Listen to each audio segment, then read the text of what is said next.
Here's your money briefing for Thursday, June 15th. I'm J.R. Whalen for the Wall Street Journal.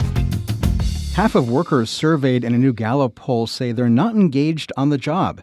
A lot of them are unhappy and resentful that their needs aren't being met.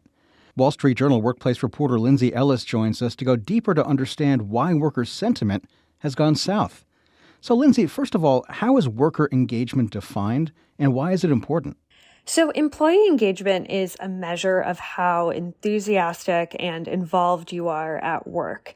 And it's an important thing to measure because it tends to correlate with a few things that employers really care about: how productive you are and how loyal you are to the company or organization.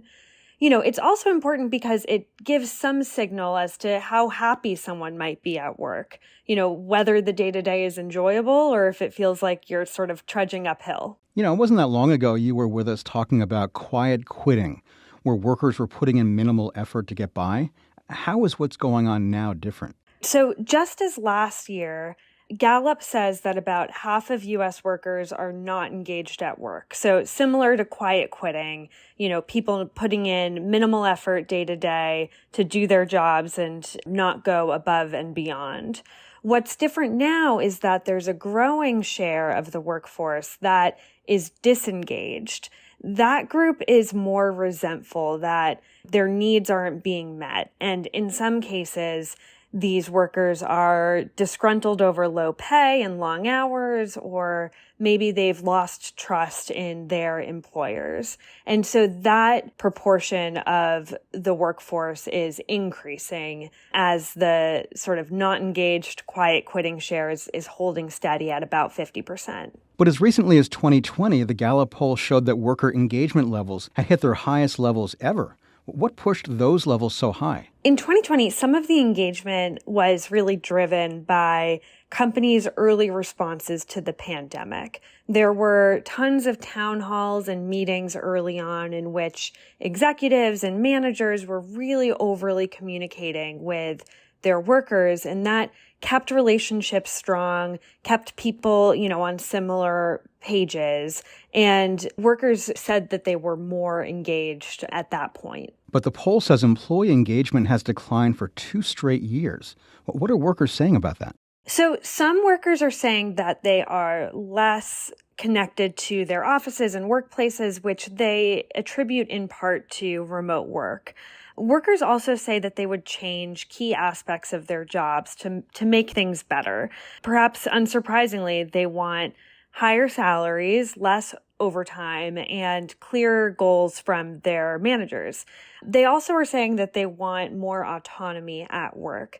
And so those are kind of key areas that workers see as areas for improvement in their day-to-day on the job. But didn't we just go through a big reset, the Great Resignation, where millions of people switched jobs to gain more flexibility and more pay, which in turn raised the pay for many people who didn't leave their jobs? Yes. And, a separate survey from the Conference Board found that among the nation's happiest workers are those who did exactly that, voluntarily switched jobs over the pandemic.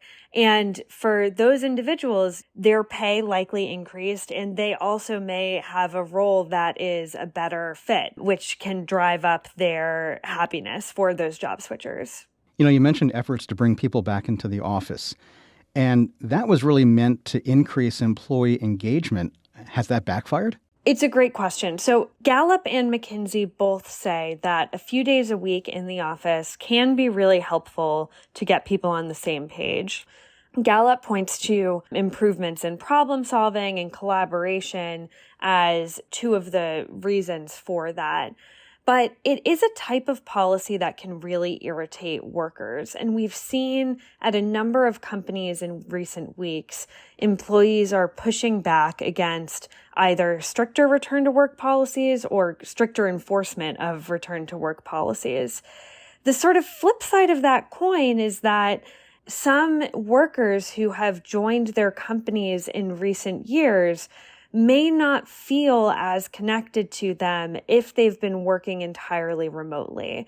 I talked to one person who recently left his job. But when he was at the position, he only met his coworkers a handful of times. And he said, while in past positions, I've had good friends at the office, I don't really feel like I'm leaving with as tight of relationships, which he attributed to this remote work.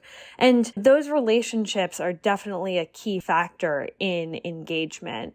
So I think all of these issues with the office, it's kind of an interesting question because you've seen workers really push back against highly enforced policies, but not having any face-to-face time, according to some firms, does create some distance between a worker and their employer. So how is this affecting their relationship with managers and executives? So the relationship between someone and their manager is actually one of the most important aspects of engagement, according to Jim Harder, who was the lead author of this Gallup report. Even more than where people work, that relationship has huge implications for an individual's engagement level. And Harder recommended that managers should meet with their team members one-on-one at least once a week to develop that relationship and also to kind of make clear what one's expectations are. And setting those expectations and being really clear about that, I think, is also something that workers really appreciate.